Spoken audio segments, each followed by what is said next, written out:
प्रिय दर्शकों, अगर आपको हमारी कहानियाँ पसंद आती हैं तो कृपया हमारे चैनल को सब्सक्राइब करें और वीडियो को लाइक करें। इससे हमें और भी रोचक और जानवर्धक कहानियाँ लाने की प्रेरणा मिलेगी। बेल आइकन दबाना न भूलें ताकि हमारी नई कहानियों की सूचना आपको तुरंत मिले। अब आइए सुनते हैं आज की अद्भुत कथा। सत्यभामा अपने महल में श्री कृष्ण के पास बैठी थी।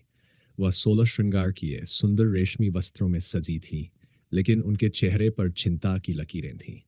सत्यभामा जितनी रूपवती थी, उतनी ही जिज्ञासु भी थी। वह सदैव धर्म और अधर्म के विषय में जानने के लिए उत्सुक रहती थी। उस दिन उनके मन में एक विशेष प्रश्न उठा। उन्होंने श्री कृष्ण से पूछा, प्रभु, स्त्रियों का गर्भपात क्यों होता है? क्या इसके पीछे कोई विशेष पाप होता है?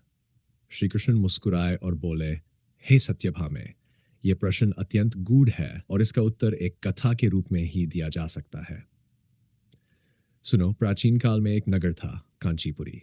वहां एक अत्यंत धर्मपरायण ब्राह्मण दंपत्ति रहते थे, धनंजय और उनकी पत्नी सुशीला। वे अत्यंत धार्मिक, सदाचारी और दयालु थे। उन्होंने सदैव धर्म के मार्ग पर चलते हुए जीवन व्यतीत किया, किंतु उनके घर में एक दुख था, उनकी विमला। विमला स्वभाव से कठोर, हठी और अहंकारी थी। वह माता पिता के धर्म कर्म का उपहास उड़ाती थी और उनके उपदेशों को तिरस्कार से ठुकरा देती थी। जब उसका विवाह हुआ तो ससुराल में भी उसके दुष्कर्मों के कारण अशांति फैल गई। वह अपने पति और परिवार के लोगों से कठोरता से व्यवहार करती थी, परंतु ईश्वर ने उसे मातृत्व का सुख देने का निर्णय किया। जब वह पहली बार गर्भवती हुई तो संपूर्ण परिवार आनंदित था, किंतु कुछ ही महीनों में उसका गर्भ गिर गया। यह एक अपशकुन माना गया, परंतु विमला ने इसे गंभीरता से नहीं लिया। समय बीता, वह पुनः गर्भवती हुई, किंतु फिर वही घटना घटी, गर्भपात। ऐसा बार बार होने लगा। विमला और उसका परिवार निराश हो गए। उन्होंने नगर के अनेक वैद्यों और ऋषियों से परामर्श लिया, परंतु कोई समाधान न मिला। एक दिन नगर में एक महायोगी पधारे। वे सिद्ध पुरुष थे और लोगों की समस्याओं का समाधान अपने दिव्य ज्ञान से करते थे। विमला ने उनके पास जाकर अपनी समस्या बताई और विनती की कि वे इसका समाधान बताएं।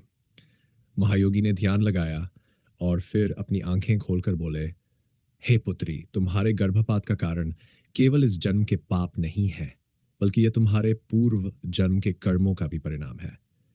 पिछले जन्म में तुमने एक गर्भवती गाय को पीड़ा दी थी।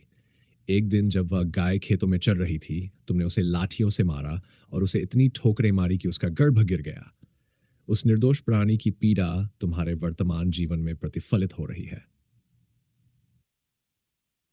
केवल यही नहीं, इस जन्म में भी तुमने अनेक अधर्म किए हैं।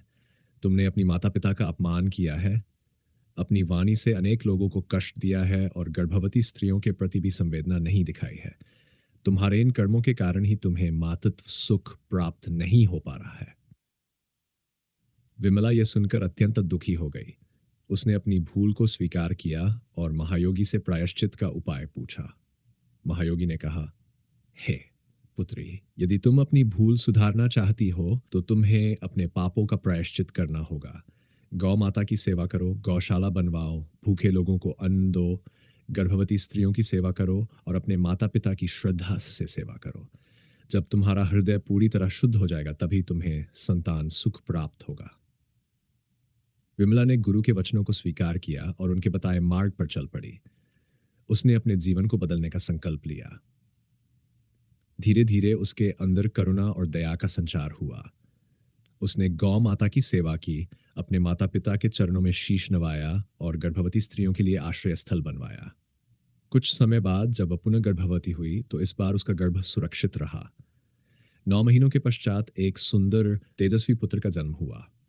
संपूर्ण परिवार हर्ष से भर गया। श्री कृष्ण ने सत्यभामा से कहा, हे सत्यभामे, स्त्री का गर्भ गिरने के पीछे केवल शारीरिक कारण ही नहीं होते, अपितु उसके कर्मों का भी प्रभाव पड़ता है। गौ हत्या, गर्भवती स्त्रियों का अपमान, माता पिता की अवहेलना, कठोर वाणी और अन्याय, ये सभी पाप स्त्री के गर्भपात का कारण बन सकते हैं। सत्यभामा यह कथा सुनकर गहन विचार में पड़ गई। उन्होंने श्री कृष्ण को प्रणाम किया और संकल्प लिया कि वे सदैव धर्म के मार्ग पर चलेंगी, गौ माता की सेवा करेंगी और सभी गर्भवती स्त्रियों का सम्मान करेंगी। इस कथा से ये शिक्षा मिलती है कि हमें अपने कर्मों का ध्यान रखना चाहिए, क्योंकि हमारे द्वारा किए गए अच्छे और बुरे कर्म ही हमारे भविष्य का निर्धारण करते हैं।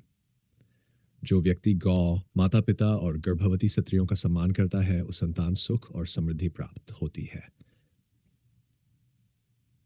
अगर प्रिय दर्शकों, अगर आपको हमारी कहानियां पसंद आती हैं तो कृपया हमारे चैनल को सब्सक्राइब करें और वीडियो को लाइक करें।